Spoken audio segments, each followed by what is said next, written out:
Shopping করার জন্য আমার ডে টু একটা আপ ডাউন বিমান ভাড়া করছিল, কিন্তু বিমানটা এখন খেপ মারতাছে ঈদের ঝামেলা।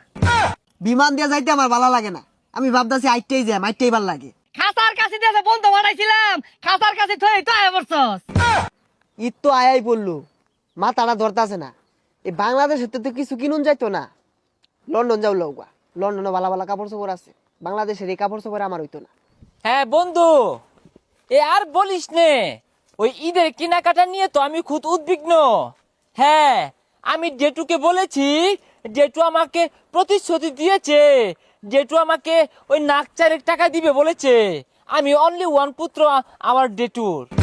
হ্যাঁ, পাপ্পু তো আমার মাথাটা নষ্ট হয়ে যাচ্ছে। এই তো মাত্র 5 লাখ টাকা হাত আছে, 5 লাখ টাকা আমার কিচ্ছু হইতো না। হ্যাঁ, আরে না, জেঠুর একমাত্র ছেলে আমি, অনলি ওয়ান কি চাইল্ড বন্ধু। আচ্ছা আচ্ছা, পরে কথা কই। হ্যাঁ, কি এর সালডেন মালডেন কইতাছস? আচ্ছা ঈদ তো আয় বললো, কেনাকাটা কই করবি? আমার মনে তো কিছু কিনতে চাই না, জেঠুকে আমি না করেছি যে জেঠু এই দে আমি কিছু কিনবো না, জেঠু আমাকে একটা দাবার দিল। ও দাবার, আমার পাপ্পু মধ্যে মধ্যে হাত মারে। আমার জেঠু আগে হাত দিত, এখন আর হাত দেয় না, এখন দাবার দে। যাই হোক, কেনাকাটা কোথায় করবি? সেটাই ভাবতেছি, চল আমেরিকা চলে যাই। Wow, America, I like it America, but my papa not like America. My papa tell me আমেরিকার পোশাক বৈক্য হয়ে গেছে গা, so she is decide I shopping Gulistan market.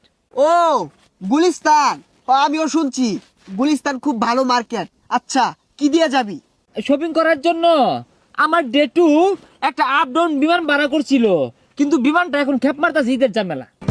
না রে, বিমান দিয়ে যাইতে আমার ভালো লাগে না, আমি ভাবতাছি আইটেই যাই, আইটেই ভাল লাগে। হারাম দাদা বুলারে সকালে কইছি গরুর লেগেছে একটা ঘাস কাটতে লইয়া, ঘাস না কাটতে প্যান্ট শার্ট জুতা চশমা ভিন্দা কইটো উটো হয়ে ঘুরতাছে।